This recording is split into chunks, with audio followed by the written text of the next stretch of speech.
Le micro. Madame. Merci beaucoup. Alors, la question des Palestiniens qu'on n'a pas du tout traitée, je voulais savoir si c'était quand même la pierre d'achoppement de nos relations internationales, Israël avec regardez le micro près de nous. Relations internationales, c'était sur le plan international, on nous a dit réglez d'abord cette question Israël-Palestine. Bon, alors vous n'avez pas traité de cette question, et je voulais savoir quelle est votre opinion justement, et quelles sont maintenant nos relations avec les Palestiniens. On va peut-être prendre encore une autre question avant de... Pierrot, je te laisse passer le micro.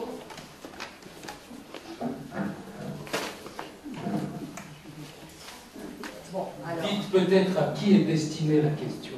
Pierre. Maurizio. Je voudrais essayer de comprendre la véritable position d'Autrichine vis-à-vis d'Israël. D'un côté, c'est l'allié fondamental de la Syrie et de l'Iran, et de l'autre côté, apparemment, il y a des clins d'œil d'Israël. Donc, je n'arrive pas à comprendre exactement quelle est la position. Ok, alors on va peut-être démarrer déjà avec sur le conflit israélo-palestinien qu'effectivement nous n'avons pas abordé, ce qui rafraîchit un petit peu. Qui d'entre vous souhaite prendre la parole sur le conflit israélo-palestinien? Moi, je dirais que les Palestiniens, aujourd'hui, l'autorité palestinienne, qui est l'organe légal, légitime, représentatif du peuple palestinien, sa marge de manœuvre aujourd'hui est extrêmement limitée. Elle est extrêmement limitée parce que l'opinion publique arabe, qui a été un soutien important pour lui, se désintéresse aujourd'hui de son sort. Il est beaucoup moins sensible à la question palestinienne qu'auparavant, et ce, depuis le début des événements du printemps arabe, et cela est extrêmement clair. Le deuxième point, c'est que de plus en plus de régimes arabes nouent des relations avec Israël sans que cela ne soit conditionné par une progression sur le plan des négociations israélo-palestiniennes. Et puis enfin, le troisième point, c'est que l'autorité palestinienne, dans cette guerre des camps, qui déchire aujourd'hui le Moyen-Orient, parce qu'en réalité, le Moyen-Orient n'est pas déchiré entre deux camps, entre sunnites et chiites, mais entre trois camps. Il y a d'un côté les pays respectueux des souverainetés étatiques et proches des États-Unis, à savoir l'Arabie Saoudite, l'Égypte, les monarchies du Golfe, etc. D'autre part, il y a le régime iranien, ce n'est pas les chiites. Je rappelle ici que l'un des principaux alliés régionaux d'Israël, c'est un pays chiite à majorité chiite, à savoir l'Azerbaïdjan, qui serait entretient des relations privilégiées avec plusieurs partis à majorité chiite, qui tenir parti chiite en Irak, et que l'opposition iranienne à l'étranger, qui est aussi chiite, a d'excellentes relations avec Israël. Mais donc il y a le régime iranien et l'ensemble des milices et des organisations terroristes qu'il soutient, et aussi le régime syrien. Et puis enfin, il y a la Turquie, le Qatar et les différents partis politiques issus du mouvement des frères musulmans. Dans cette guerre de trois camps, dans cette confrontation tripartite que connaît aujourd'hui le Moyen-Orient, eh bien on verra qu'Israël et les Palestiniens font partie du même camp, à savoir le camp, ce qu'on appelle le camp, le camp donc allié aux États-Unis et soutenu par l'Arabie Saoudite, l'Égypte, etc. L'autorité palestinienne n'est pas reconnue par les Iraniens. Le régime iranien considère que les accords d'Oslo sont un acte de trahison. L'autorité palestinienne soutient le Hamas, arme le Hamas, finance le Hamas dans son bras de fer contre les institutions palestiniennes légitimes. Et par conséquent, l'autorité palestinienne voit aujourd'hui sa marge de manœuvre extrêmement limitée, de moins en moins. Ils ont de moins en moins aujourd'hui de pouvoir, ce qui explique leur désarroi en réalité, parce qu'ils sont extrêmement dépendants de l'Arabie Saoudite, de l'Égypte et de tous ces pays ils peuvent les critiquer, ils peuvent ne pas vouloir rencontrer le président Trump, ils peuvent vouloir prendre des prises de position hostiles ou faire des déclarations théâtrales comme l'a fait le président Abbas ou son ministre Erekat. Mais dans les faits, on voit qu'il y a quand même que cette autorité palestinienne fait partie de ce camp qui est de tous les 3 camps existants aujourd'hui au Moyen-Orient le plus proche d'Israël et qui dépend des États-Unis et de leurs alliés au Moyen-Orient. Également, peut-être sur Poutine et Israël. Alors, je vais vous dire quelle est la position de Poutine. Je vais vous dire quelque chose que vous ne lirez pas dans la presse israélienne, qui est très nombriliste, qui regarde les affaires étrangères comme si Israël était au centre des affaires mondiales. Il ne faut pas oublier que la Russie est quand même toujours une grande puissance mondiale. Il y a des intérêts partout dans le monde, il y a des intérêts régionaux. Elle regarde Israël comme d'abord une chasse gardée américaine et ensuite comme un lieu où se trouvent des expatriés russes. Car c'est comme ça que la Russie voit et comprend la Aliyah qui nous vient de Russie. Pour les Russes, ce sont des expatriés russes, donc ce sont toujours des Russes qui sont installés ici, comme ils pourraient être installés aux États-Unis ou en Lituanie ou en France. Et donc c'est une communauté russe dont les intérêts doivent être défendus par la Russie et dont la Russie doit être, je dirais, un peu le parrain. Voilà, le parrain. J'utilise le terme à double sens. Le parrain, tout à fait. Le garant, oui, le protecteur, mais surtout celui qui apporte, celui qui veille sur les intérêts à tous les niveaux. Et donc pour la Russie, ce rapprochement avec Israël, c'est un succès pour la Russie. Nous le voyons comme un succès pour Israël. Peut-être pour la Russie, ils ont réussi à marquer des points sur la chasse gardée des Américains. Ils ont réussi à rapprocher vers eux un allié américain. Ils n'ont peut-être pas vraiment créé un désaccord entre Israël et les États-Unis, mais ils ont quand même placé leur pion sur l'échiquier israélien où, jusque-là, seuls jouaient les Américains. Et pour eux, c'est un grand succès stratégique. Voilà. Et donc, pour Poutine, il s'agit de préserver cette présence en Israël parce que ça renforce évidemment le rôle qu'il se donne en Syrie, un rôle traditionnel, le rôle qu'il veut se redonner en Irak, qu'il n'a pas encore reconquis, et c'est là où il y a des frictions entre la Russie et l'Iran, n'est-ce pas? Et le rôle que la Russie veut se donner au Proche-Orient en général. Donc Israël, c'est une case dans cet échiquier, sur cet échiquier sur lequel les Américains et les Russes jouent toujours. Donc pas un état conflictuel. Le conflit, il est entre les États-Unis et la Russie. Après, il y a un conflit local entre Israël et la Syrie. La Russie joue de façon très astucieuse sur l'échiquier pour pouvoir garantir ses intérêts monopolistes, si vous voulez, en Syrie, et en même temps grignoter un peu chez les alliés des États-Unis, que sont les Israéliens. Ça, vous voulez ajouter quelque chose? Oui, je voulais ajouter quelque chose, puisque la question très pertinente qui a été posée, pourquoi on n'a pas parlé des Palestiniens? Eh bien, parce que tout simplement, dans le monde actuel, les Palestiniens, ils sont redevenus, ils n'ont plus aucune importance véritable sur le plan stratégique ou diplomatique, et c'est une réalité de plus en plus flagrante, qui apparaît de manière de plus en plus flagrante. On va revenir aujourd'hui quelque part à la réalité du conflit israélo-arabe ou israélo-musulman qu'on connaissait avant que la question palestinienne devienne un sujet omnubilant dans les années 90. D'ailleurs, il y a une pièce de théâtre intéressante qui passe en ce moment à Jérusalem, qui s'appelle Oslo, qui montre que finalement, qui parle des négociations secrètes avant les accords d'Oslo, et qui montre que finalement tout ce processus a été l'œuvre d'une poignée de diplomates et de chercheurs en sciences sociales norvégiens qui, quelque part, ont mené une expérience en grandeur réelle. Donc finalement, tout ce processus a été importé en Israël. Il n'avait aucun soubassement réelle sur le terrain, sur le terrain du conflit entre Israël et ses voisins. Et c'est un petit peu ça qu'on vit aujourd'hui. On revient à une réalité. Les Palestiniens, aujourd'hui l'autorité palestinienne ne représente plus grand-chose, et quant au Hamas, c'est le pion de l'Iran. Donc finalement, les Palestiniens ne sont pas un acteur sur la scène régionale.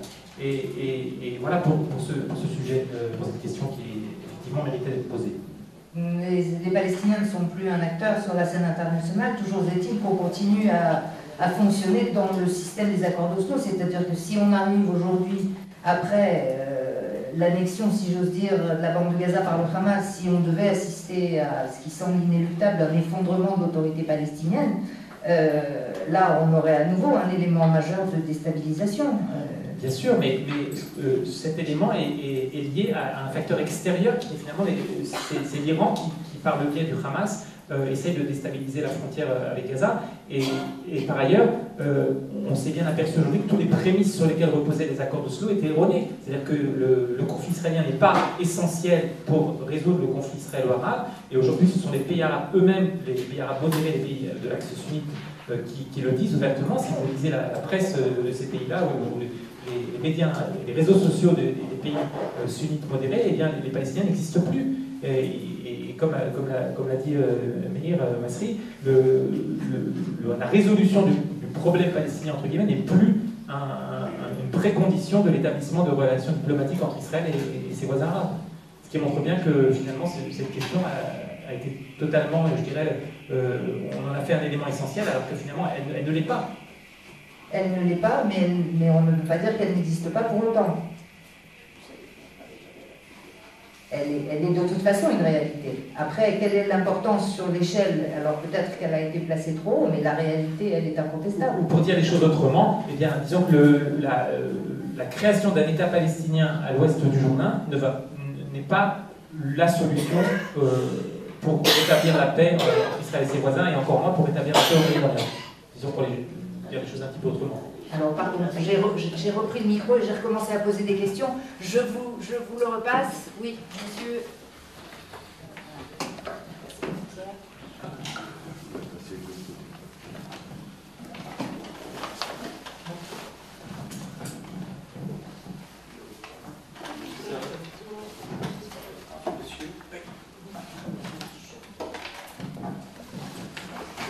J'aurais aimé revenir sur le débat qui a eu lieu il n'y a pas si longtemps, tant en Israël d'ailleurs qu'au plan international, l'image qui a pu être donnée d'Israël dans ce cadre, sur le caractère juif de l'État d'Israël. Et le texte qui a été discuté, puis voté, et qui a donné une image qu'on a laissé tracer, assez négative d'Israël.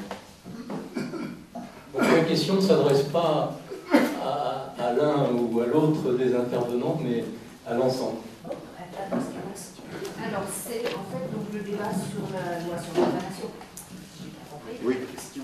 Je peux poser aussi une question? Ce que vous en pensez, allez-y. Oui. J'ai une remarque et une question.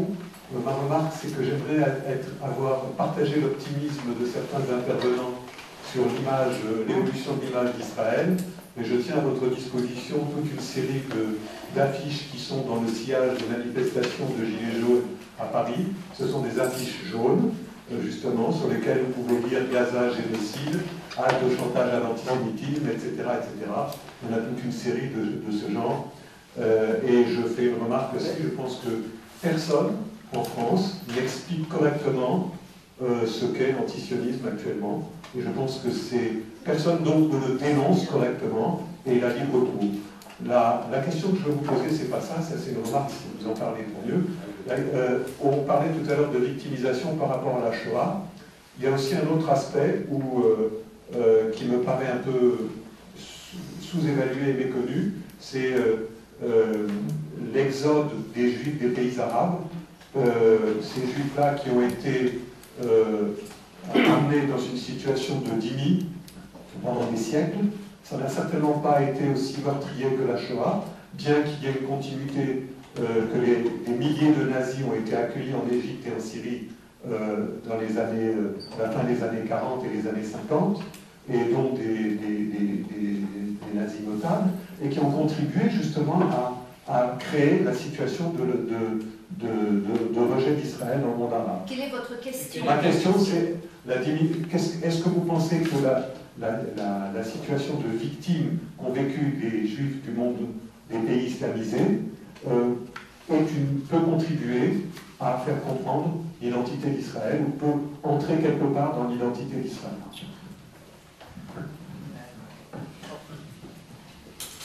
Alors, on avait qui souhaiterait, pardon, merci Pierre, qui d'entre vous souhaite faire une observation sur la loi sur l'État-nation, qui a effectivement fait débat de manière abondante? Ils ne sont pas très optimistes les uns et les autres? Moi, je veux bien me dévouer, puisque la loi sur l'État-nation, elle n'a rien d'extraordinaire, d'exceptionnel à mes yeux. Je pense qu'elle venait réaffirmer des choses qui avaient déjà été dites dans la déclaration d'indépendance, et qu'elle est devenue un objet de polémique politique pour des raisons de politique intérieure israélienne. Et évidemment, cette polémique, comme toujours, a débordé sur la scène internationale et dans les médias internationaux, mais sur le plan strict du droit, et là je m'exprime en tant que juriste, je considère qu'il n'y a rien de nouveau dans cette loi qui ne justifie cette polémique ou le scandale qu'elle a pu susciter aux yeux de certains. Le fait qu'Israël est un État juif, un État démocratique, tout ça était déjà inscrit dans les textes fondateurs de l'État d'Israël, donc à mon sens cette polémique n'avait pas lieu d'être. Eh bien, je me permets de penser autrement. Je crois que la polémique a eu tout lieu d'être, et elle a eu lieu, et le fait qu'elle ait eu lieu justifie le fait qu'elle ait eu lieu, puisque une loi sur l'État-nation, la moindre des choses qu'elle devrait faire, c'est être consensuelle au sein de cette même nation. Elle pourrait peut-être susciter des polémiques au-delà de cette nation, nous y reviendrons, mais au moins pour la nation dont il est question, les choses doivent être claires et nettes. Or, ce n'était pas le cas. C'est une loi qui a divisé la nation en Israël et à l'étranger. Et je peux vous dire que pendant les dernières délibérations, Nathan Sharansky, à l'époque président de l'agence juive, a adressé une lettre au député Amir Ohanan qui dirigeait les discussions avant l'adoption de la loi pour lui dire attention, je dois vous avertir au sujet de la diaspora. Il y a deux problèmes majeurs dans le texte qui est en train d'être rédigé, et les réserves émises par Sharansky ont été simplement rejetées comme si la voix de la diaspora n'avait pas le moindre importance, alors que dans cette loi, il y a effectivement une formulation très problématique, pour dire les choses délicatement, par rapport à la relation entre Israël et la diaspora, et entre autres, il est donné à comprendre qu'Israël ne devra pas faire la place aux divers courants du judaïsme, par exemple. Ça, ce n'est pas simplement un texte bâclé, c'est un texte voulu, c'est une formule voulue par les partis orthodoxes. En parlant de bâclé, d'ailleurs, il faut dire que sur l'hymne national, sur le drapeau, sur la loi du retour, la loi n'a rien innové, elle a simplement repris des lois existantes, mais le travail a été tellement bâclé que sur la question du drapeau, par exemple, il y a maintenant une contradiction entre ce que dit la loi fondamentale d'État-nation et la loi du drapeau qui préexistait. Alors ça peut vous paraître anodin, il y a une contradiction sur les termes techniques du drapeau, la couleur, les dimensions, mais ça montre seulement le niveau amateur du travail qui a été fait. Et là, c'est démontrable scientifiquement. Après, la diaspora, tout le monde s'en fout, on l'a déjà dit, les députés s'en foutent parce que les juifs de diaspora ne votent pas. Ça, je l'ai entendu tellement de fois que je n'ai plus honte à le répéter. Les députés, les politiques israéliens passent outre ce que peuvent dire les juifs en diaspora parce qu'eux ne votent pas en Israël. Voilà, c'est tout. Et donc la diaspora a exprimé certaines réserves, certaines inquiétudes qui auraient pu être prises en compte dans le cadre de la loi d'État-nation, sans le moindre problème. Eh bien, tout cela est passé par perte et profit. J'ajouterais que le déclassement du statut de la langue arabe qui, je l'avais dit à l'époque, qui est également une grande langue juive, eh bien, ça aussi, c'est un aspect, un caractère tout à fait pernicieux qui a lancé non seulement des manifestations, mais une véritable sensation d'abandon et de trahison auprès des populations les plus attachées à Israël, comme par exemple les Druzes. Oui, c'est vrai, les Arabes israéliens ne sont pas tous très attachés à Israël, au sionisme, on le sait bien, mais ce sont aussi des citoyens. Mais pour les Druzes qui combattent à nos côtés, qui versent leur sang à nos côtés, pour les Bédouins qui font leur service à Tsahal avec nous et qui combattent avec nous, ça a été ressenti comme autant une trahison, et on aurait pu vraiment faire l'économie de cette crise. Alors, moi je veux mettre... tu veux réunir les deux réactions. Ah, le fameux esprit de synthèse. Non, non, pas de synthèse, mais c'est parce que moi j'ai eu les deux réactions. Et en même temps, lui c'est en même temps. Voilà. Et en même temps. Quand on a commencé à parler de cette loi, je me suis dit, Favos, comme il dit dans les livres, pourquoi enfoncer le clou? Tout d'un coup, pourquoi encore c'est un truc politique, c'est Bibi qui, je sais pas, qu'est-ce qu'il cherche? Pourquoi, à quoi ça sert? Ça va énerver les gens, c'est sûr. Donc j'ai eu des doutes là-dessus. Je me suis dit, c'est pas nécessaire. Lorsque j'ai vu les réactions à cette loi, du côté des Druzes, nos grands amis, du côté des Juifs de la diaspora, j'ai dit, heureusement qu'on l'a fait. Comme ça, on voit. Parce que tout d'un coup, parce que on rappelle, on enfonce le clou sur notre judaïsme, sur le caractère juif de l'État d'Israël, ça énerve les gens. Les Druzes, pour qui j'ai une immense admiration, j'ai servi dans l'armée longtemps, donc je sais exactement à qui on a affaire, leur réaction était complètement incohérente. Pas tous. Ça les a gênés. Pourquoi, je ne sais pas. Je vous donne un exemple après. Les Juifs dont on parle, que ça a gêné en diaspora, à mon avis, heureusement qu'ils n'ont pas le droit de vote, parce que moi j'ai quand même pas envie que mon sort soit décidé par des gens qui, c'est vrai que nous on devrait ouvrir nos portes au judaïsme libéral, réformé, etc. Mais le judaïsme libéral réformé ne devrait pas aussi essayer de faire une mainmise sur Israël, qu'ils sont en train d'essayer de faire. Donc ça marche dans les deux sens. Une chose est certaine, c'est que la réaction à cette loi, qui est une loi qui ne dit rien d'autre que des choses qui ont déjà été dites, qui est une parallèle à la loi qui dirait en France, nos ancêtres les Gaulois ont créé un pays, la France, je caricature bien sûr, dont les valeurs républicaines, la France c'est la République, etc. Si ça énerve les gens que la France a la République, alors c'est la loi qui est en cause, ou ce sont les gens qui vivent en France qui ne veulent pas accepter les lois de la République. Là, il y a un problème. Donc, là aussi, du côté druze, j'étais moi-même étonné de leur réaction, ça m'a beaucoup déçu. Il y a un problème encore beaucoup plus important, qui est très simple, la Hatikva. On parle d'être consensuel. Comment peut-on demander aux citoyens arabes de l'État d'Israël de chanter la Hatikva?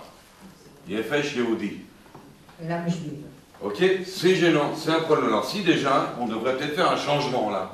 Nefesh israéli, Nefesh, je ne sais pas, mais Nefesh Yehudi, ça c'est vraiment un problème. On peut changer la Hatikva sans porter atteinte au caractère juif de l'hymne national israélien. Ça c'est joueur. Que font les joueurs de football israéliens, de l'équipe d'Israël, nationale? Quand ils arrivent, on gagne, c'est très rare, donc ils n'ont pas souvent l'occasion.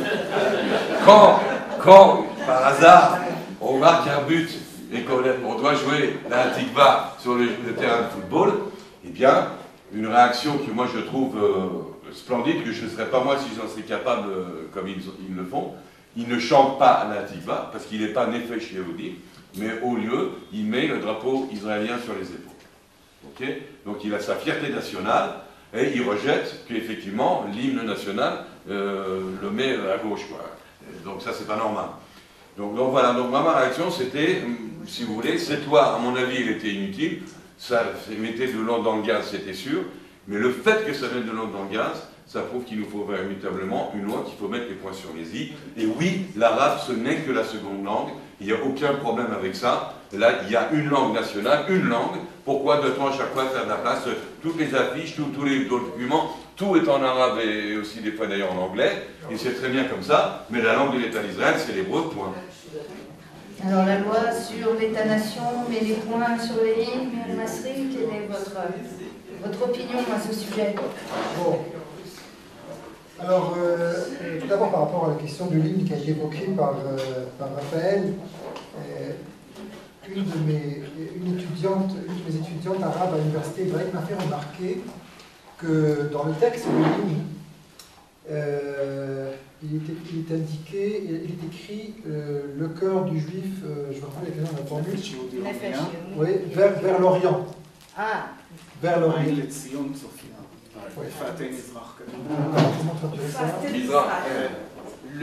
Les yeux sont tournés vers l'Orient, le bout d'Orient, le bout de l'Orient. Et alors elle m'a dit, mais alors pour les juifs yéménites, mais c'est pas l'Orient, ce serait plutôt le Nord. Les juifs persans. Pour les juifs iraniens, ce serait plutôt vers l'Ouest, et non pas vers l'Est ou vers l'Orient.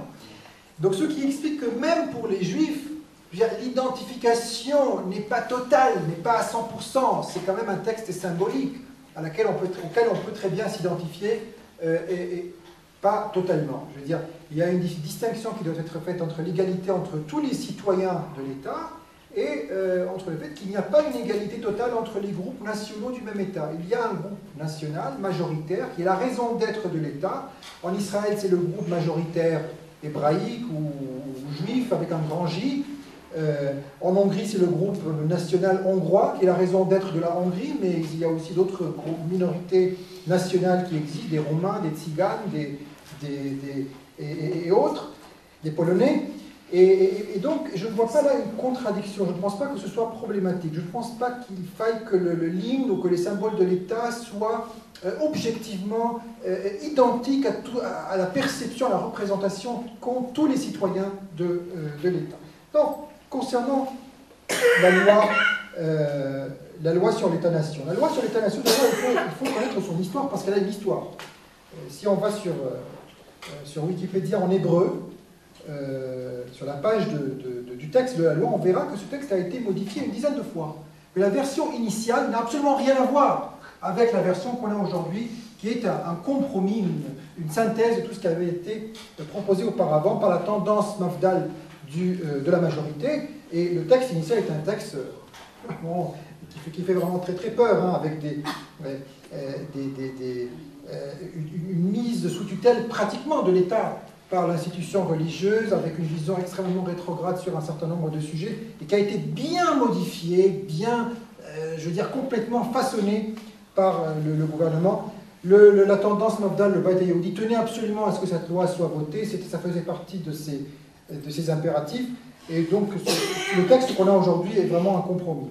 Alors, moi je pense, personnellement, je suis contre cette loi, mais je ne pense pas, tout en étant contre cette loi, je ne pense pas qu'elle viole l'esprit démocratique de l'État ou qu'elle constitue une atteinte aux droits de l'homme ou à l'égalité entre les citoyens. Je ne pense pas que cette loi viole l'esprit démocratique, je ne pense pas que cette loi soit antidémocratique, mais je pense qu'elle n'était pas nécessaire, pour trois raisons. La première raison, c'est qu'elle ouvre la voie à ce que l'on pourrait appeler l'anarchie constitutionnelle. Ça veut dire des répétitions inutiles de dispositions qui existent déjà dans des textes précédents. Notamment la déclaration d'indépendance de l'État d'Israël. La déclaration d'indépendance est un texte extrêmement complet, toujours d'actualité, où la question de la définition de l'État comme État du peuple juif est extrêmement bien définie. Donc, revenir sur cela n'avait pas vraiment d'intérêt de mon point de vue. Alors, je sais que l'ancienne ministre de la Justice, Ayelet Shaked, aimait dire qu'Israël n'a pas de constitution. C'est assez étrange quand même pour une ministre de la Justice. Il n'y a pas d'État dans le monde sans constitution. Ça n'existe pas. Même l'Arabie Saoudite a une constitution. Ce sont des constitutions coutumières. Le simple fait que l'on distingue des lois d'autres lois moins importantes signifie qu'il y a un ordre constitutionnel. Une constitution, ce n'est pas un texte écrit. Il y a des constitutions non écrites, des constitutions coutumières, comme c'est le cas en Israël où nous avons des lois fondamentales, et où la déclaration d'indépendance de l'État, de facto, est un texte à valeur constitutionnelle, puisque des projets de loi ont été avortés sous prétexte qu'ils n'étaient pas conformes à la déclaration d'indépendance de l'État. Donc à partir de là, revenir sur des choses qui ont déjà été dites, les répéter, je pense que c'est inutile. Ça, c'est le premier point. Le deuxième point, c'est que la question de l'égalité entre les citoyens, non pas en tant que communauté, non pas en tant que groupes nationaux, Israël et l'État-nation du Le'om Hayoudi, de la composante hébraïque juive avec un grand J de l'État. Cela est absolument incontestable. Même les Druzes ne cherchent pas à le contester. Mais une simple mention de l'égalité entre les citoyens aurait été la bienvenue et aurait calmé beaucoup de voix contestataires. Et puis enfin, la question de la langue arabe qui a été très bien rappelée par Igal Palmore, l'arabe étant aussi une langue juive. C'est tout à fait exact et je suis d'accord avec cela. Je pense que c'est un choix qui a été fait.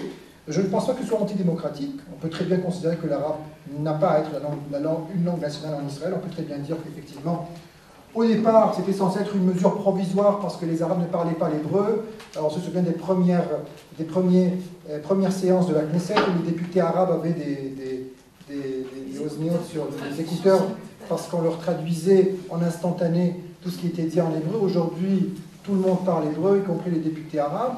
Mais d'autre part, on pourrait aussi dire qu'il y a quand même 20% du pays qui parle arabe, qui a comme langue nationale la langue arabe, et que ces gens, ils considèrent que qu'ils auraient préféré que l'arabe reste une langue nationale officielle en Israël.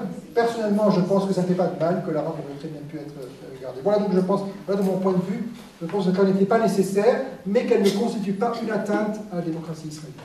Le dernier point sur la définition identitaire d'Israël qui nous a été rappelé est celui effectivement des Juifs des pays arabes et des pays d'islam. Alors je ne sais pas, je me souviens plus très bien si votre question était sur la définition identitaire d'Israël ou sur les rapports avec les pays arabes, mais si l'un d'entre vous a une dernière remarque sur ces Juifs des pays arabes, qu'effectivement, dont on ne commémore peut-être pas autant les pérégrinations que celles des Juifs d'Europe jusqu'à l'aboutissement de la Shoah, ça inspire l'un de vous?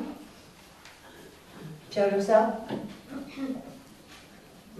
Oui, c'est un sujet très important, effectivement, qui devrait faire partie de la Hasbara et voire de la politique étrangère d'Israël, parce qu'on a mis beaucoup de temps, on a mis beaucoup trop longtemps en Israël à comprendre qu'on avait nous aussi une revendication vis-à-vis des pays arabes, et qu'il n'y avait pas seulement des spoliations des Arabes habitant Eretz Israël pendant la guerre d'indépendance, qu'il y avait une spoliation des Juifs des pays arabes, et qu'on a mis trop longtemps à comprendre qu'il fallait mettre ça en balance. Et il y a aujourd'hui un département au ministère de la Justice notamment qui s'occupe de ces revendications.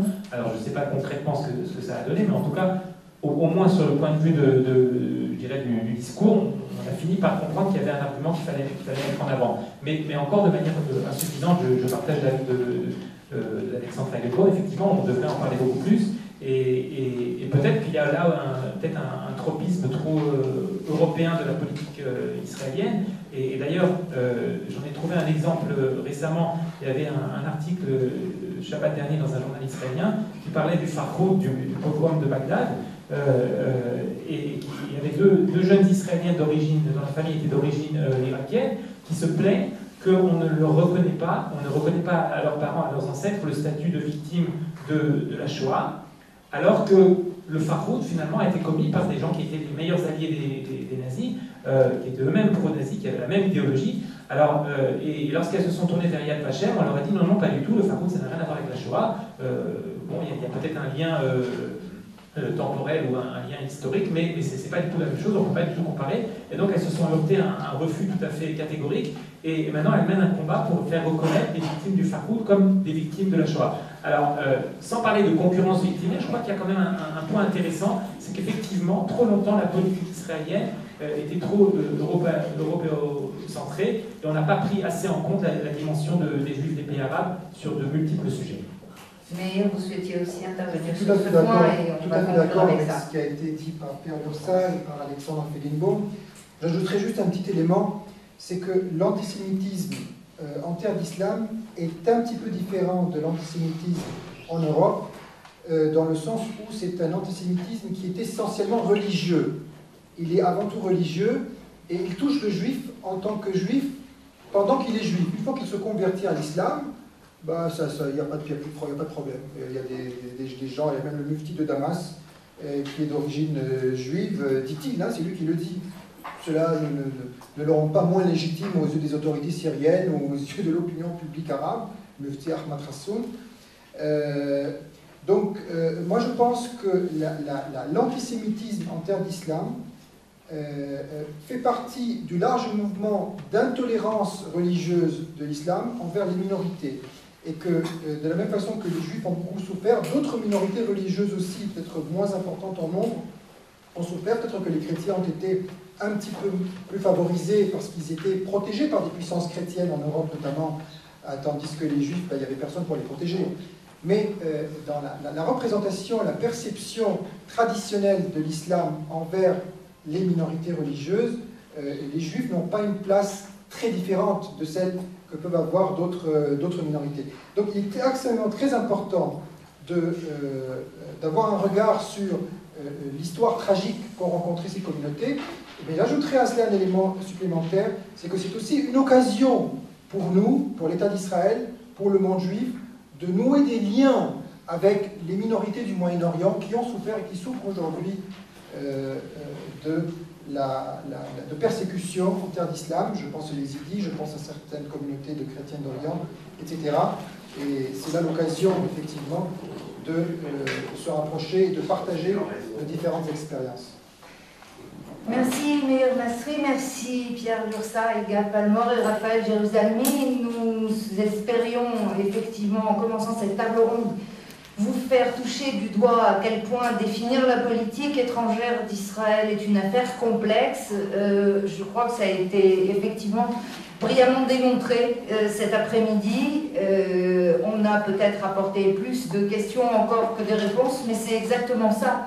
Une politique, c'est quelque chose qui est en dynamique, et donc je vous invite aussi à poursuivre cette réflexion, à nous retrouver pour le prochain colloque, peut-être avec encore de nouvelles réponses. Merci beaucoup en tout cas pour votre attention. Je repasse la parole à notre président. Alors, au mentor de la loge, pardonnez-moi, je suis quand même étrangère au rite de la loge du Débris. Oh, pas du tout. Merci en tout cas de votre attention et je passe la parole à vous.